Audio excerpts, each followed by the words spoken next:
Bye ఫ్రెండ్తో కలిసి భర్తను దారుణంగా చంపిన భార్య. సౌరవ్ రాజ్పుత్ అని 29 ఏళ్ల నేవీ ఆఫీసర్ 2016లో మస్కన్ అనే అమ్మాయిని ప్రేమించి పెళ్లి చేసుకున్నాడు. దాని తర్వాత వైఫ్తో సరిగ్గా టైం స్పెండ్ చేయడానికి టైం సరిపోవటం లేదని నేవీ జాబ్ని కూడా మానేశాడు. 2019లో ఒక పాప కూడా పుట్టింది.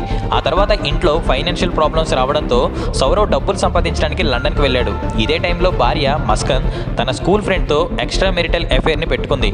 అయితే రీసెంట్గా సౌరవ్ తన కూతురి బర్త్డే సెలబ్రేట్ చేయడం కోసం ఇండియాకి వచ్చాడు. మార్చి 4, 2025న మస్కన్ సౌరవ్ తినే ఫుడ్లో సెడేటివ్స్ని మిక్స్ చేసి అతను అన్కాన్షియస్ అయ్యేలాగా చేసింది.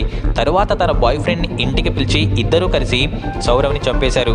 అతని బాడీని ముక్కలు ముక్కలుగా కట్ చేసి ఒక పెద్ద ప్లాస్టిక్ డ్రమ్లో ఉంచి సిమెంట్ వేసి క్లోజ్ చేశారు. ఆ డ్రమ్ని ఇంట్లోనే ఉంచి ఇద్దరు కలిసి బయటకు వెళ్లారు.